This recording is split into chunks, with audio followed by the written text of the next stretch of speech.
For today's headlines, Comelec gives persons with disabilities easy precinct access. Davao City bans campaign motorcades. Department of Transportation starts digging for underground trains. Makati color coding back next week. Women power hailed. Meralco and Pasig medical scholarships offered. Obiana-Patafa mediation crashes. U.S. mulls reimporting Venezuela oil to replace Russian supply.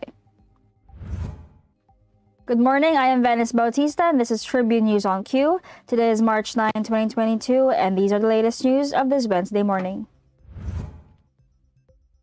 The Commission on Elections on Tuesday conducted a voters' education campaign at the Tahanang Walang Hagdanan in Cainta, Rizal to educate persons with disabilities about the voting process. Dr. Marine Abamata, Sector Head for Persons with Disabilities and Senior Citizens at the Comelec's Vulnerable Sector Office, said the poll body has 3 satellite emergency accessible polling places, Tahanang Walang Hagdanan in Cainta, Hospicio de San Jose in Manila, and National Vocational Rehabilitation Center in Quezon City. And these are all for the May 9, 2022 national and local elections. Mata said the Comelec has established more than 2,000 emergency accessible polling places in voting centers and select places for PWD, senior citizens, and heavily pregnant voters. As of November 11, 2021, there are more than 511,000 persons with disabilities who are registered voters for this year's elections, according to Mata. In the 2019 elections, at least 247,000 persons with disabilities have cast their votes, she said. At least 87 persons with disabilities from Tahanang Walang Hagdanan are expected to cast their votes on the national and local elections. The local government in Davao City announced that it has banned the conduct of caravans and motorcades related to 2022 national and local elections starting immediately until May 8, 2022. Davao City Mayor Sara Duterte Carpio disclosed that she has signed an executive order that partially adopted Commission on Elections Resolution 10732, except for Section 16, which outlined the guidelines on the in-person campaigns, rallies, caucuses, meetings, conventions, motorcades, caravans, and meeting the avance under the new normal for the May 9 polls. The local chief executive and vice presidential candidate issued EO10 series of 2022 on Monday.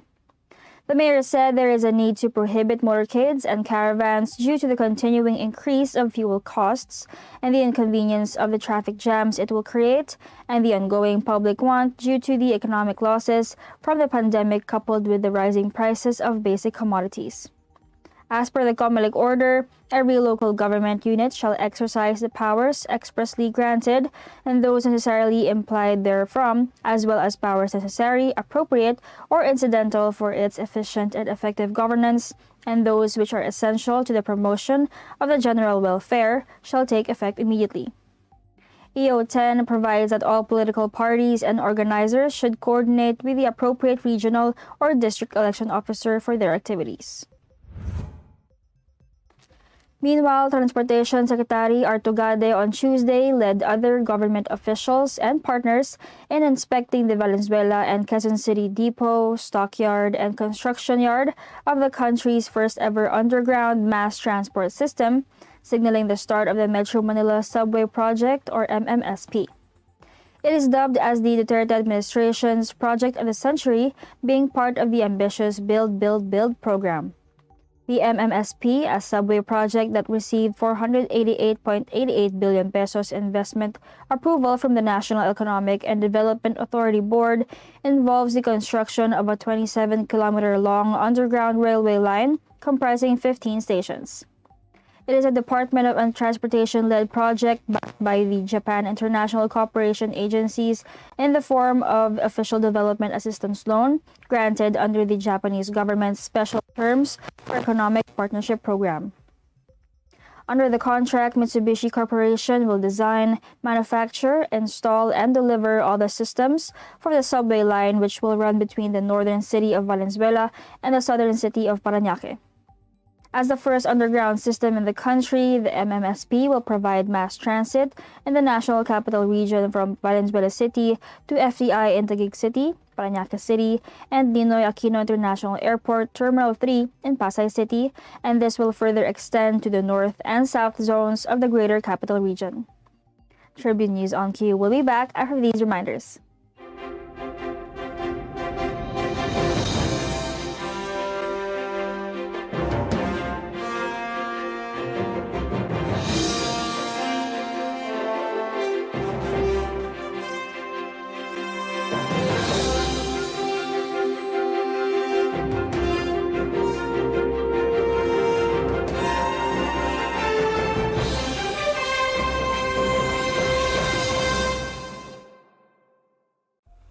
Ayon sa World Bank, tinatayang 4.8 hanggang 12.7 milyong toneladang plastik ang sumisira sa ating karagatan taon-taon.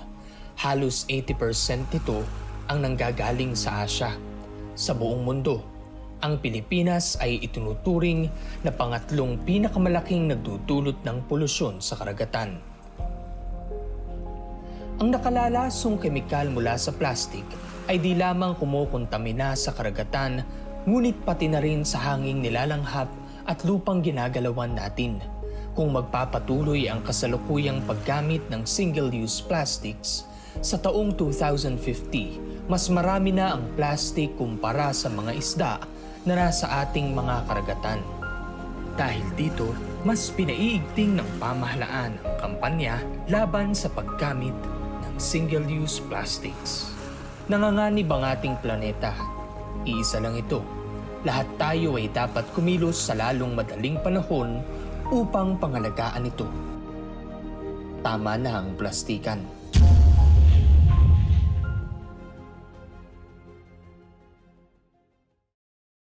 This public service advisory is brought to you by Daily Tribune and 100.3 RJFM.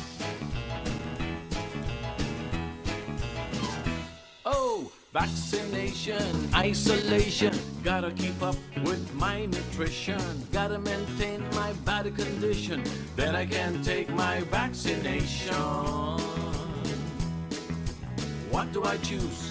What do I take? As long as it is not a fake. AstraZeneca, Moderna, BioNTech, even Sinovac, okay na. Pababakuna ka ba? Pababakuna ka ba? Pababakuna ka ba? Pababakuna ka ba? Pababakuna ka ba? Pababakuna ka ba? Vaccination for the nation, no more isolation. With vaccination, pababakuna ka ba? Pababakuna ka ba? Pababakuna ka ba? Pababakuna ka ba? Pababakuna ka ba? Pababakuna ka ba? Pababakuna ka ba? Paturok, paturok, paturok. This public service advisory is brought to you by Daily Tribune and 100.3 RJFM. Globe, our steps can lead us to millions of doors opening, millions of paths unfolding, and millions of reasons to keep going. Now's the time to be with a network that gets better every day for you.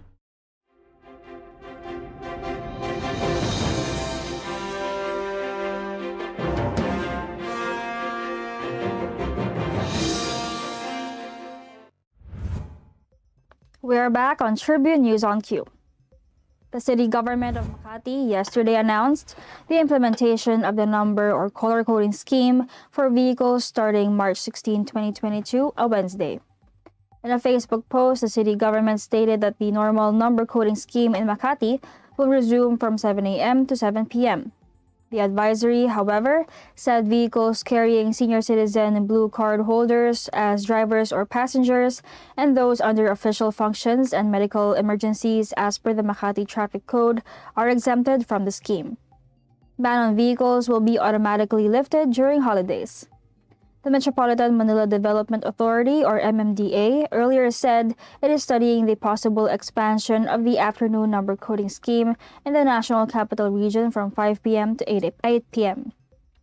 Director Sharon Gantalian, the Public Information Chief of the MMDA, said the number coding in Metro Manila will remain from 5 p.m. to 8 p.m. The MMDA is mulling the return of the pre-scheme of its pandemic schedule. In other news, in line with the celebration of International Women's Month, the Clark International Airport Corporation, or CIAC, lined up various activities, starting with Purple Tuesday, as employees are urged to wear the official Women's Month official T-shirt every Tuesday for the whole month of March. CIAC President and CEO Aaron Aquino said that the agency has lined up several activities to empower women and promote the agency's advocacy towards a gender-balanced environment. He added that these activities are in accordance with the annual national celebration of International Women's Month. The CIAC president noted that the agency's Gender and Development Committee organized the event, including the display of the Women's Month information materials at the corporation building and social media platforms, and a visit to a shelter for abandoned, abused, and neglected girls in Pampanga. With this year's theme of Agenda ng Kababaihan tungo sa Kaunlaran, Aquino cited that this celebration is anchored on national and international declarations recognizing the role of women in nation building. The agency cites that the celebration focuses on women exercising their choices, taking chances to make their voices heard and benefiting from it, and trailblazing changes. Meralco has partnered with the government of Pasig and the Ateneo School of Medicine and Public Health, or ASMPH, for a program that aims to provide financial support to aspiring doctors from the city. Under the Memorandum of Agreement, 5 Pasig residents from financially challenged families who intend to pursue a 5-year joint degree of Doctor of Medicine and Master of Business Administration at the ASMPH will receive a scholarship grant from One Meralco Foundation and the Pasig Local Government Unit. The Meralco's social development arm will shoulder the scholars' major expenses, such as tuition and miscellaneous fees, while the Pasig LGU will pay their recurring expenses like uniform allowance, food, and transportation subsidies. Meralco President and CEO Attorney Ray Espinosa cited the heroism of our healthcare workers and the frontliners who have inspired many young Filipinos to pursue medical professions. Interested students may submit their applications until March 15, 2022, and will be given until May 16 to complete their requirements. Tribune News on Q will be back. Stay with us.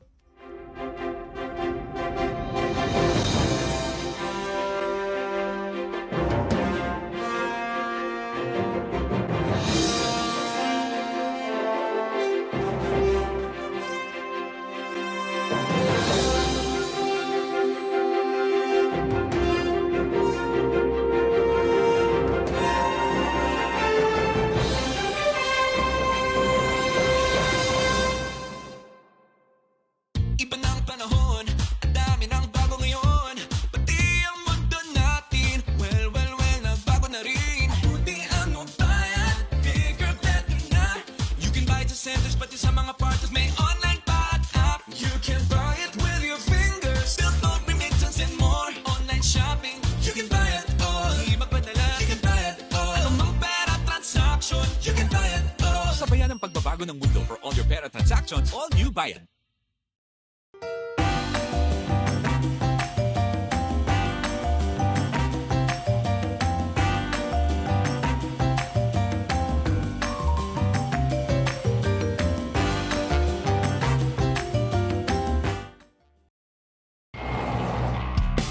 Every time I'm on the road, I can expect high performance from Phoenix Fuels.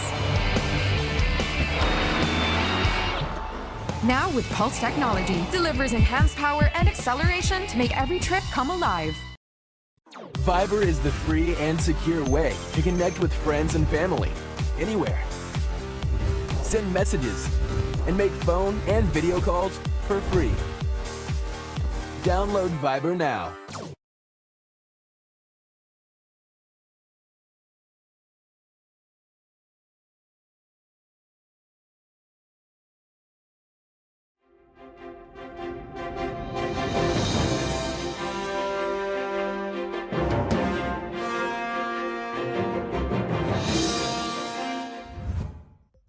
You are still watching Tribune News on Q. For the first time, EJ Obiena and ranking officials of the Philippine Athletics Track and Field Association, or PATAFA, sat down at the mediation table, but nothing significant happened. Multiple sources told Daily Tribune that the 26-year-old Obiena and his mother federation failed to formally settle their dispute during the first round of talks presided by Philippine Sports Commission Chairperson William Butch Ramirez last Monday.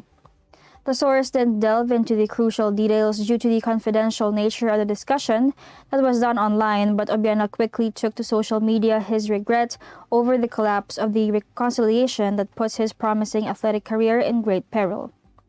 Obiena is coming off a successful stint in the Perche Elite Tour, or PET, in France, where he cleared a season-best 5.91 meters to win the silver medal in a field that was missing the presence of Olympic gold medalist Armand Duplantis.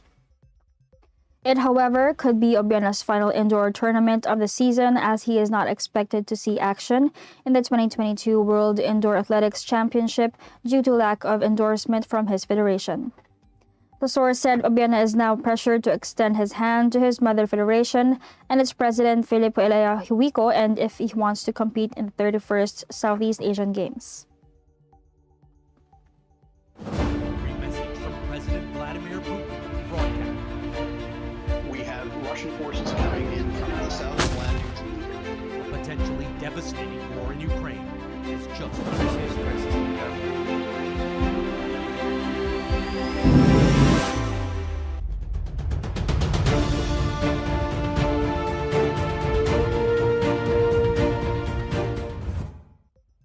The White House said Monday that a United States delegation held weekend talks in Venezuela with the government of President Nicolas Maduro that included a discussion of energy supplies.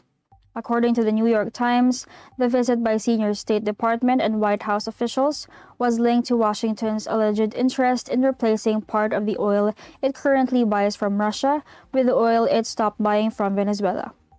The White House has indicated it is examining how to reduce Russian oil imports without harming the U.S. consumers and while maintaining global supply, although White House Press Secretary Jen Psaki said Monday no decision has been made on a possible ban on Russian oil. Maduro confirmed the meeting in a televised appearance late Monday, describing it as respectful, cordial, and diplomatic, without going into detail about the issues addressed. Maduro, with whose regime the U.S. broke off relations in 2019, has been among the few international figures to assure Russian President Vladimir Putin of his strong support in the wake of the invasion. And that wraps the stories this morning, but before we go, we would like to thank the following: SM Store, Araneta City, Department of Tourism, MG Motors, Hina Motors, Security Bank, Empire Eastland Holdings Incorporated, and Overseas Community Affairs Council member Alan Lin of Republic of China for their continued support. Again, this is Venice Bautista on Tribune News on Q. Stay safe, stay healthy, and stay at home. Good morning. Catch the latest news on our website, tribune.net.ph. Follow us on Facebook, Twitter, and Instagram. Subscribe to our YouTube channel, Tribune Now. Download the Daily Tribune app on Apple Store for iOS and Google Play for Android to get the latest and most comprehensive news online. Daily Tribune invites you to join its Viber community, Katribu, to get updates on the hottest news on politics, business, sports, lifestyle, and entertainment. Emoticons of the Tribune mascot Tarsito are available on our community Viber.